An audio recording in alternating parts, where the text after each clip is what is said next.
स्वागत है आपके अपने हिंदी साहित्य गौरव में। आज हम जिस विषय को पढ़ने जा रहे हैं वह है मुंशी प्रेमचंद द्वारा लिखित प्रसिद्ध कहानियों में से एक सुजान भगत। इस कहानी को संपूर्ण रूप से जानने से पहले इस कहानी के जो कहानीकार है मुंशी प्रेमचंद जी के बारे में थोड़ी सी जानकारी प्राप्त करेंगे। आपका परिचय कुछ इस प्रकार है। उपन्यास सम्राट मुंशी प्रेमचंद का जन्म 31 जुलाई 1880 ईस्वी को काशी के निकट लम्ही नामक गांव में हुआ था। 1880 यानी 1880 में। आपके पिता का नाम अजायब राय तथा माता का नाम आनंदी देवी था। आपका जीवन बहुत संघर्षपूर्ण रहा। आपने घर पर ही पढ़कर इंटरमीडिएट एवं बीए की परीक्षाएं उत्तीर्ण की।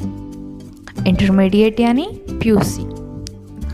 आप पहले नवाब राय के नाम से उर्दू में लिखते थे, बाद में प्रेमचंद के नाम से हिंदी में लिखने लगे। आपने हिंदी में लगभग 300 कहानियाँ लिखी है जो मानसरोवर के 8 भागों में संकलित है।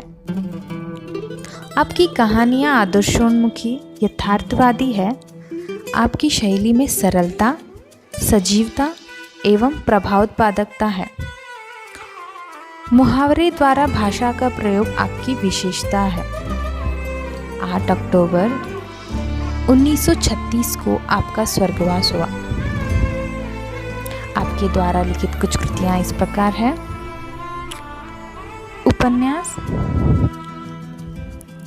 सेवा सदन, प्रेमाश्रम, रंगभूमि, निर्मला, कर्मभूमि, गबन, गोदान आदि।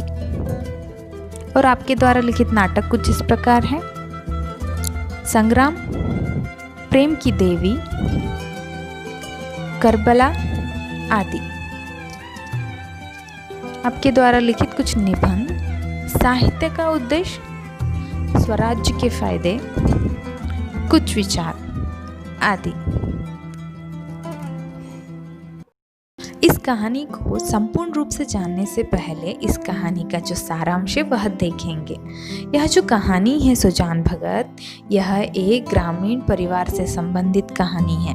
किसान सुजान से सुजान भगत बनने के सफ़र को बताते हुए कहा है कि जब वह किसान था तब बहुत सारी मेहनत करके फसल तो उगाया था।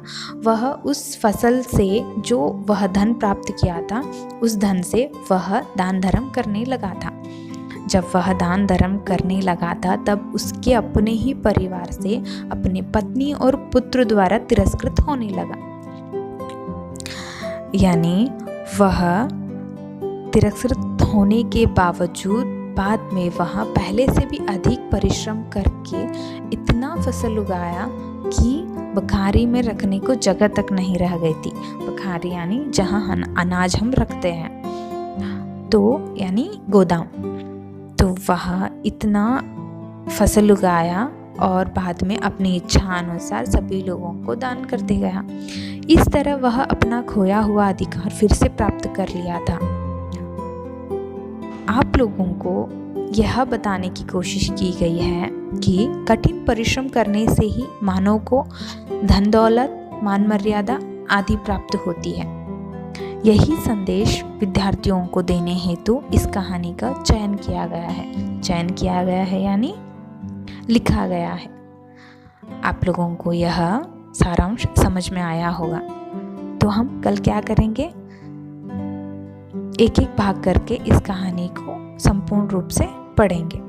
धन्यवाद।